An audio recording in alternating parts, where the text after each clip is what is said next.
Israel once again did evil in the sight of the Lord.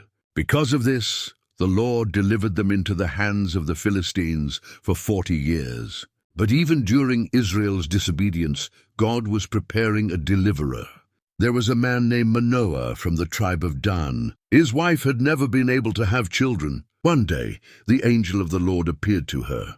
The angel said, "You are barren and have no children, but you will become pregnant and give birth to a son." The angel gave very specific instructions. You must not drink wine or strong drink. You must not eat anything unclean. The boy will be a Nazirite to God from the womb, and he will begin to deliver Israel from the hands of the Philistines. Manoah prayed to the Lord. O Lord, please, let the man of God come again. God heard Manoah's prayer, and the angel of the Lord appeared again. As the flame rose from the altar, the angel of the Lord ascended in the flame before their eyes. Manoah and his wife fell face down to the ground in awe. In time, the woman gave birth to a son. They named him Samson. The child grew, and the Lord blessed him, and the Spirit of the Lord began to stir in him. One day Samson went down to the Philistine town of Timnah. There he saw a Philistine woman. When he returned home, he said to his parents, "I have seen a woman in Timnah. Get her for me as my wife." His parents replied, Is there no woman among your own people? Must you go to the Philistines to get a wife? but Samson insisted. His parents did not realize that this was from the Lord, who was seeking an opportunity against the Philistines. As Samson traveled to Timnah, a young lion suddenly came roaring toward him. The Spirit of the Lord came powerfully upon Samson. With his bare hands, he tore the lion apart, as one might tear apart a young goat. Later, Samson returned and saw that bees had made honey in the lion's carcass. He scooped out the honey and ate it as he walked along. He also gave some to his parents. At his wedding feast, Samson posed a riddle to the Philistine men. Out of the eater came something to eat, and out of the strong came something sweet. They could not solve the riddle.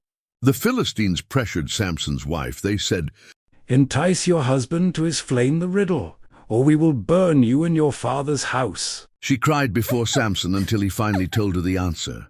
The men of the city came with the answer. What is sweeter than honey? What is stronger than a lion? Samson knew they had tricked him. If you had not plowed with my heifer, you would not have solved my riddle. The Spirit of the Lord came powerfully upon Samson. He struck down 30 Philistines and took their garments to pay the wager. Later, Samson returned to visit his wife, but her father had given her to another man. Samson said, This time I will be blameless when I harm the Philistines. He caught 300 foxes, tied torches to the tails, and released them into the Philistine fields. The Philistines asked, Who did this? They were told it was Samson.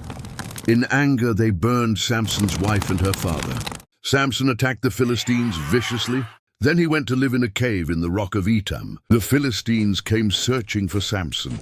3,000 men of Judah went to capture him. They tied Samson with ropes and handed him over. The Spirit of the Lord came powerfully upon Samson. The ropes fell from his arms. He found the jawbone of a donkey and struck down 1,000 men. After the battle, Samson became very thirsty. He cried out to the Lord, You have given your servant this great victory. Must I now die of thirst? God opened a hollow place in the ground, and water came out. Samson drank and regained his strength. One night, Samson went to Gaza. The Philistines surrounded the city gates to capture him, but at midnight, Samson got up, tore the gates from the city walls, and carried them to the top of a hill. Later, Samson fell in love with a woman named Delilah.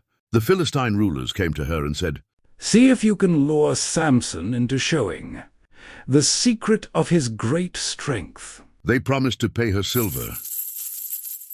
Delilah asked Samson again and again. Tell me the secret of your strength. 3 times she asked. Samson misled her each time. The Philistines tried to capture him, and each time he broke free. Finally, Delilah wore him down with constant nagging. Samson told her the truth. A razor has never been used on my head.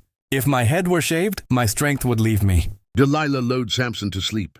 A man shaved off the 7 locks of his hair. Then she cried out, The Philistines are upon you. But Samson did not know that the Lord had left him. The Philistines captured him, gouged out his eyes, and put him in prison. Samson was forced to grind grain in the prison, but slowly his hair began to grow again. The Philistine rulers gathered to celebrate their god Dagon. They brought Samson out to entertain them. Thousands of people filled the temple. Samson stood between the two central pillars, holding up the temple. He prayed. Sovereign Lord, remember me, strengthen me just once more. Samson pushed against the pillars with all his might. The temple collapsed. More Philistines died that day than Samson had killed during his entire life. Samson had judged Israel for 20 years. His story reminds us that even when people fail, God can still use them to accomplish his purposes. This story comes from the book of Judges, chapters 13 through 16. Commit time to read these chapters, and if you enjoy Bible stories like this, be sure to subscribe to Mustard Seed Stories, as we plant the Word of God one story at a time.